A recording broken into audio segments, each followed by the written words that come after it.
जिद्दी है। आप लोग को उस दिन शादी में कितना परेशान कर रहा था। बिल्कुल ठीक कह रहे हैं आप, इसीलिए आज पार्टी में मैं अपने बेटे को नहीं लेके आई हूँ। क्या करूँ, उनके पापा ना बच्चे की आदत एकदम बिगाड़ दिए हैं, एकदम बिगाड़ दिए हैं। अगर कुछ बोलती हूँ तो कहेंगे बच्चा है, बच्चा है। घर में कौन विवाद बढ़ाए, चुप रहती हूँ, जो कि मुझे नहीं अच्छा लगता है। हम लोग का जमाना था, माता पिता का कहना न माने ऐसी हिम्मत ही नहीं थी। अपनी मम्मी की आंखों से डरता था। अब कभी भी हम लोग मार्केट जाते थे तो मजाल नहीं होती थी कि ये लेंगे वो लेंगे, ये लेंगे वो लेंगे। चुप होके मार्केट में जाते थे और चुप होके मार्केट से आते थे, बोलते ही नहीं थे। मम्मी वार्निंग देती थी कि अगर मार्केट चलोगे तो किसी भी चीज का डिमांड मत करना।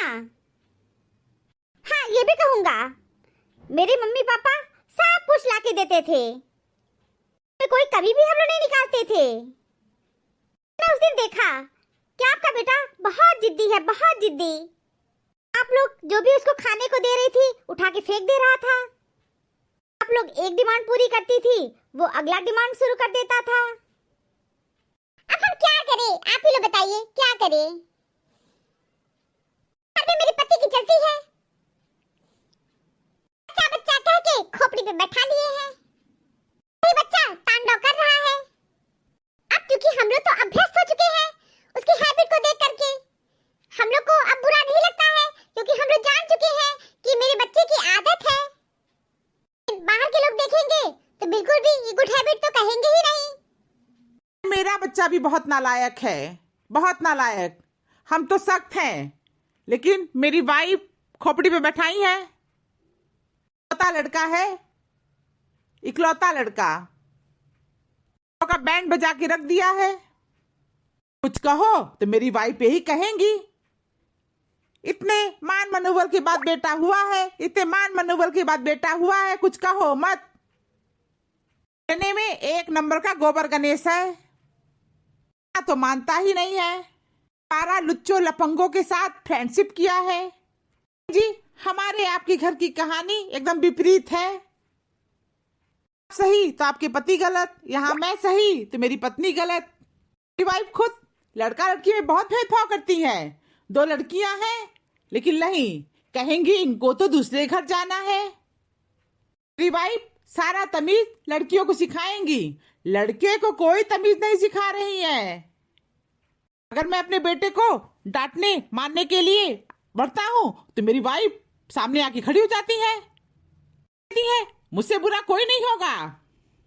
अंडिका का रूप धारण करके खड़ी हो जाएंगी। लड़का मेरा हाथ से निकला जा रहा है। ये तो गलत बात है, लड़का लड़का करके खोपड़ी पे नहीं बैठाना चाहिए। लड़की में तो भेदभाव करना ही नहीं चाहिए। लेकिन हमारी सामाजिक संरचना का निर्माण इतनी जटिल प्रक्रियाओं द्वारा हुआ है कि सारा गुण सहूर सिर्फ लड़कियों को सिखाया जाएगा, लड़कों को तो कुछ सिखाना ही नहीं है। कोई लड़का है, उनको कुछ सीखना ही नहीं है, तमीज लड़कियों को सिखाया जाता है। मेरी भी कहानी आप लोगों से मिलती जुलती है।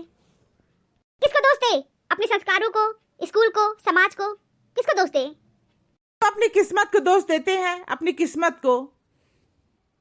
मेरा बेटा समाज में एक सभ्य नागरिक बन के तैयार हो, एक बेहतर इंसान बने। अभी तो नाक कटाने पे उतारू हो गया है, और है नाक गली गली घूम करके। हमारे पिताजी थे, आंख दिखा देते थे, डरते थे, उनकी आवाज से सिट्टी पिट्टी गुम हो जाती थी। बुढ़ापा आ गया है, अपने पिता से कभी बहस नहीं किए, इज्जत करते हैं। आज भी अगर कुछ बोल देना तो एक लाठी मारे मेरे पिताजी। नहीं है कि अपने पिता के सामने अपना मुंह खोलें, चुप रहते हैं, सम्मान करते हैं उनका। एक बार स्कूल में टीचर हमको पहाड़ा याद करके नहीं गए थे, मार दिए थे। घर पे आके बताएं, पिताजी से बोले पिताजी कल स्कूल नहीं जाएंगे हम। पिताजी बोले क्यों नहीं जाओगे? मैं बोला मास्टर जी हमको मारे हैं। जी बोले मास्टर जी क्यों मारे हैं? बोले पहाड़ा नहीं याद किया था। जी हमारे 2 चाटा हमको और मारे।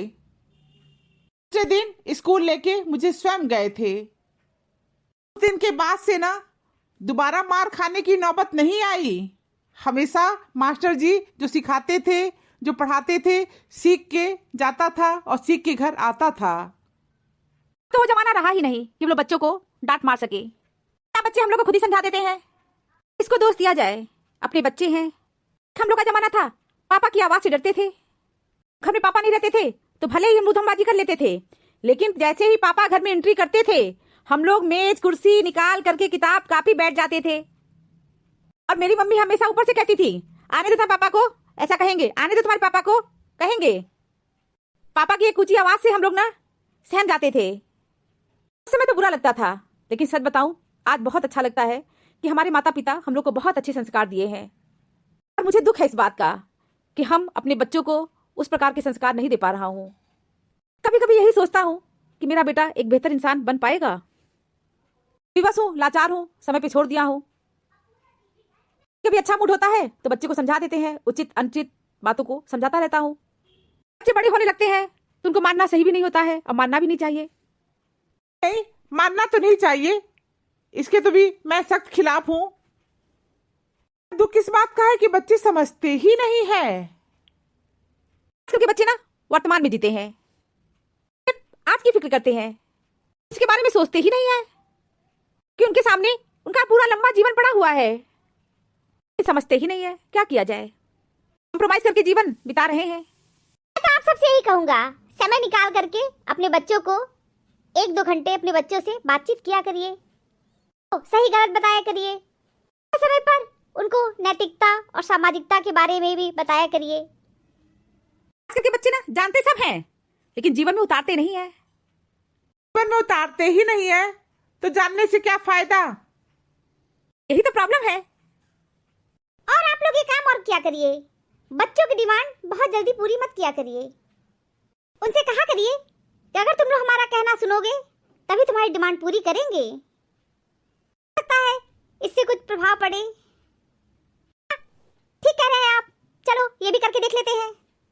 है ना, अच्छी अच्छी बातें रोज करनी चाहिए, धीरे धीरे असर तो पड़ेगा ही। इस तरह अच्छी आदतों का निर्माण होगा। मैं भी प्रयास करूंगी, देखती हूँ क्या सुधार होता है। ताजमहल की बात पुरानी हो गई, अब दुनिया अयोध्या की श्री राम मंदिर की दीवानी हो गई।